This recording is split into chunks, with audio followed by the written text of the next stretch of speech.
Hello friends, welcome back to my study YouTube channel. सीखने की कुछ जिज्ञासा और सीखता वही फ्रेंड्स जिनके सपनों में जान होती है। और फ्रेंड्स देखिए, एनईपी 2020 की जो नई शिक्षा नीति है उसके बारे में आज हम डिस्कस करेंगे फ्रेंड्स। पूरे विस्तार से जानेंगे और जो भी क्वेश्चंस आप लोग के हैं 10 क्वेश्चंस पूरे के साथ मैं आपके डाउट को क्लियर कर दूंगा। फ्रेंड्स देखिए, ये वीडियो को पूरा देखने के बाद आपको राष्ट्रीय शिक्षा नीति से जो भी क्वेश्चंस बनते हैं आपके एग्जामिनेशंस के पॉइंट ऑफ व्यू से, उसमें आपके नंबर्स नहीं कटने वाले, क्योंकि जो क्वेश्चंस मैं बताऊंगा, जो विस्तार में इसकी बातें बताऊंगा, उसी से रिलेटेड आपके क्वेश्चन आपके एग्जामिनेशंस में आने वाली है फ्रेंड्स। तो ध्यान से सुनिएगा और वीडियो पे बने रहिएगा। अच्छा लगे तो लाइक करिए, शेयर करिए अपने फ्रेंड्स के साथ ग्रुप में, और वीडियो पे बने रहिएगा लास्ट तक, और चैनल को सब्सक्राइब करके रखें ताकि इसी प्रकार के सारे इम्पोर्टेंट एजुकेशन से रिलेटेड आपको सारी इन्फॉर्मेशन हमारे चैनल्स के माध्यम से आपको मिलती रहे। तो चलिए फ्रेंड्स, स्टार्ट करते हैं ज़्यादा समय को वेस्ट ना करते हुए। एनईपी यानी जो न्यू एजुकेशन पॉलिसी है 2020 की नई शिक्षा नीति को मंजूरी मिल गई है, और केंद्रीय मंत्रिमंडल ने बुधवार को राष्ट्रीय शिक्षा नीति 2020 को मंजूरी दी। और मानव संसाधन विकास मंत्रालय का नाम बदलकर अब क्या कर दिया गया है, शिक्षा मंत्रालय कर दिया गया है। यानी कि केंद्रीय मंत्री प्रकाश जावड़ेकर और रमेश पोखरियाल निशंक जो है वो घोषणा करते हुए सभी उस शिक्षा संस्थानों के लिए एक नियामक होगा, और एमफिल को भी ख़त्म किया जाएगा। यानी कि जो पीएचडी करने का जो एमफिल करना पड़ता था उसको भी ख़त्म कर दिया जाएगा। उस शिक्षा सचिव अमित खरे ने कहा कि डिजिटल लर्निंग को बढ़ावा देने के लिए एक राष्ट्रीय प्रौद्योगिक मंच यानी कि NETF बनाया जाएगा। ई पाठ्यक्रम यानी ई कोर्सिंग शुरू में आठ क्षेत्रीय भाषाओं में विकसित होंगे और वर्चुअल लैब में विकसित किए जाएंगे। नई शिक्षा नीति के तहत स्कूली शिक्षा से लेकर उच्च शिक्षा में कई अहम बदलाव, और ये कस्तूरीरंगन की अध्यक्षता में बनी है। राष्ट्रीय शिक्षा नीति NEP 1986 के ड्राफ्ट हुई थी, जो अभी चल रही है। 1986 की ही ये है नीति जो अभी आप एजुकेशन पॉलिसी देख रहे हैं फ्रेंड्स। और इस तरह करीब 2002 में इसमें संशोधन हुआ। 34 साल बाद 2020 में इसमें कई अहम महत्वपूर्ण बदलाव किए गए, जिसे इसके 108 पेजों के ड्राफ्ट में 21वीं शताब्दी की पहली शिक्षा नीति बताया गया है, जिसका लक्ष्य देश के विकास के लिए अनिवार्य आवश्यकता को पूरा करना। बता दें, 2014 के लोकसभा चुनाव से पहले ही राष्ट्रीय शिक्षा नीति 17 रूल भारतीय जनता पार्टी के चुनाव घोषणा पत्र का हिस्सा थी।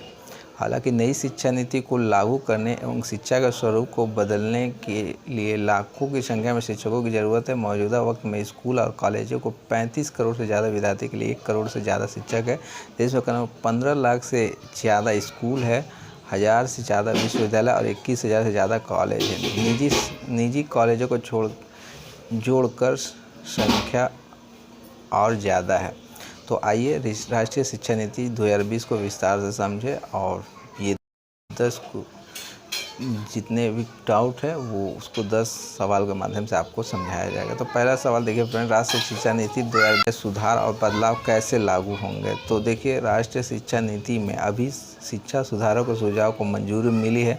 इन सुधारों का क्रियान्वयन होना बाकी है। जरूरी नहीं है कि नई शिक्षा नीति के सभी सुझाव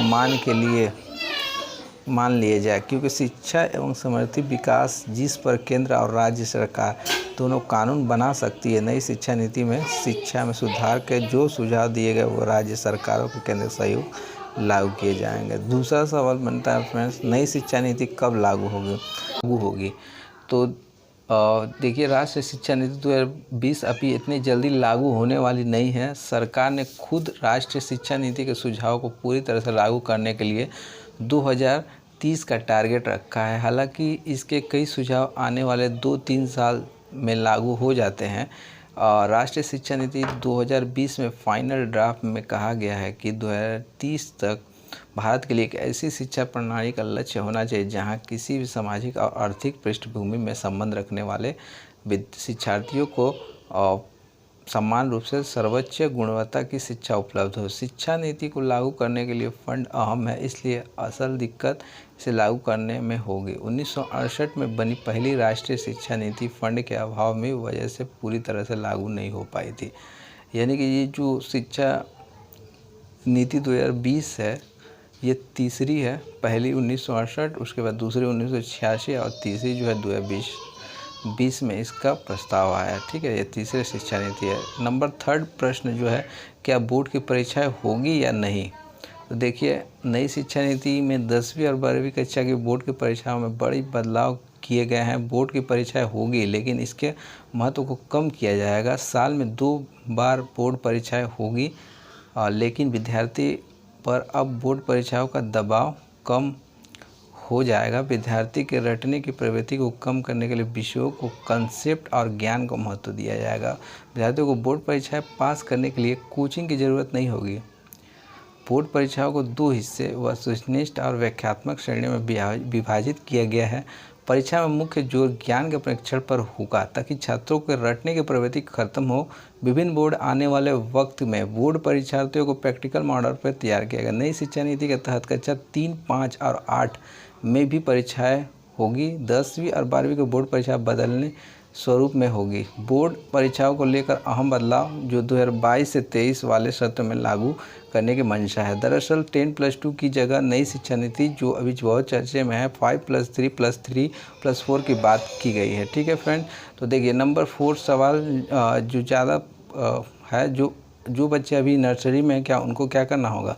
तो जो बच्चे अभी नर्सरी में जरूर उनके अभिभावकों को 5+3+3+4 फॉर्मूला समझने में मुश्किल हो रही होगी। पहले यह बता दें कि अभी नीति शिक्षा का क्रियान्वयन नहीं हुआ, इसलिए सारे बदलाव इसके क्रियान्वयन के बाद होंगे। अभी जैसे चल रहा है उसी तरह चलेगा, लेकिन इसके लागू होने पर बाद प्ले स्कूल में शुरुआती साल में अब स्कूली शिक्षा में जुड़ेंगे। यही सबसे अहम बदलाव है।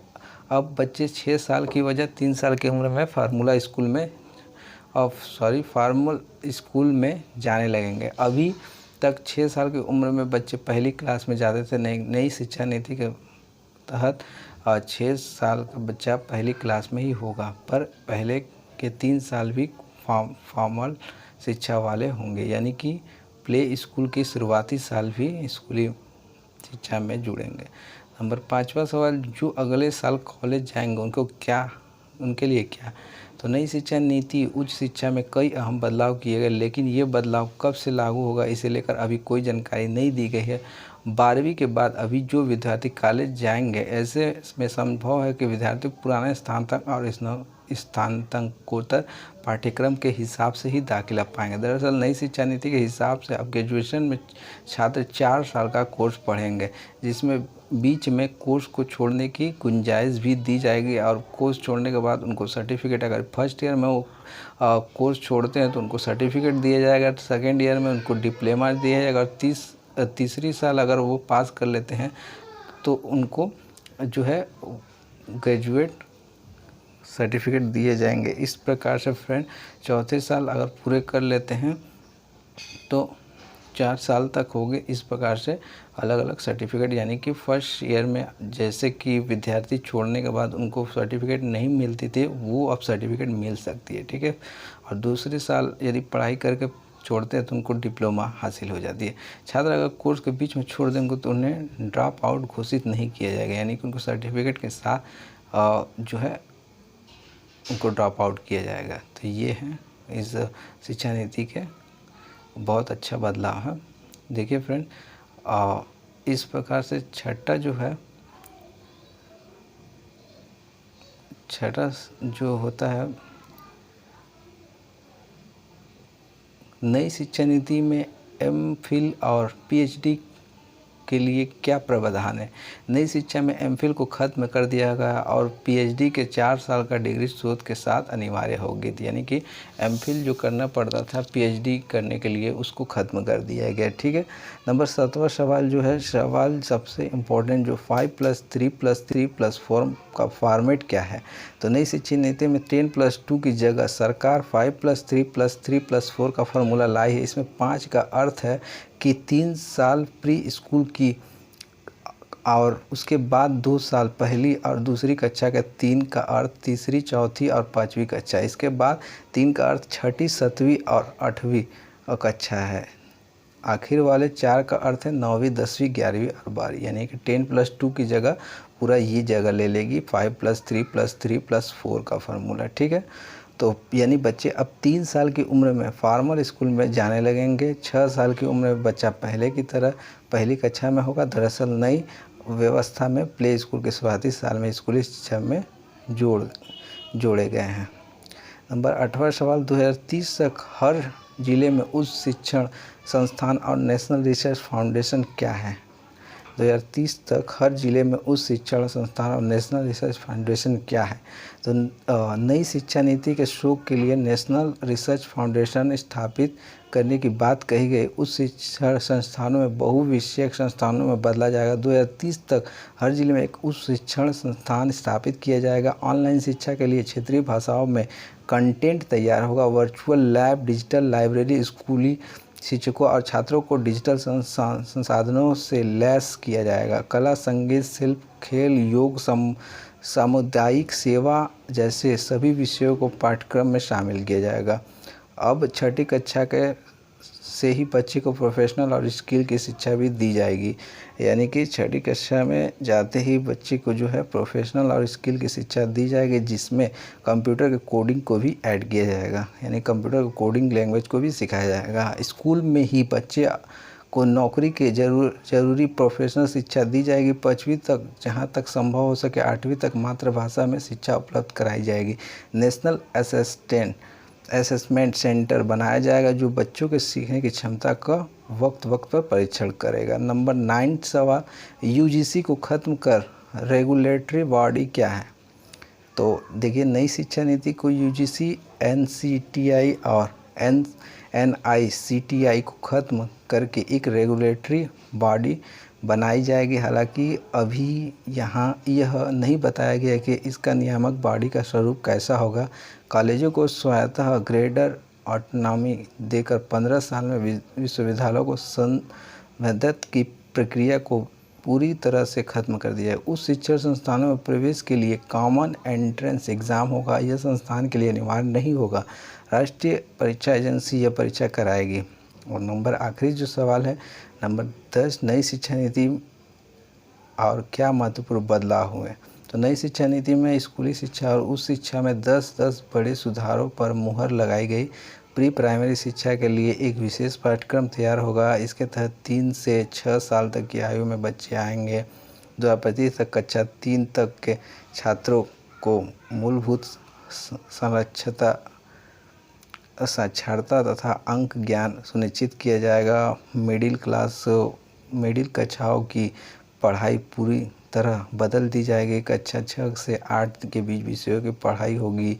फीस पर नियंत्रण के लिए तंत्र तैयार होगा। केंद्रीय विश्वविद्यालय, राज्य विश्वविद्यालय, डीम्ड विश्वविद्यालय और प्राइवेट विश्वविद्यालय के लिए एक ही नियम होगा। नई शिक्षा नीति में टेक्नोलॉजी और ऑनलाइन एजुकेशन पर जोर दिया जाएगा। तो ये सब फ्रेंड्स निम्नलिखित बातें हैं। आई होप आपको अब जो है कोई डाउट नहीं होगी। तो इस प्रकार से फ्रेंड देख सकते हैं आप। और एक चीज़ बता दूं, जो पहले 10+2 लेवल पे जो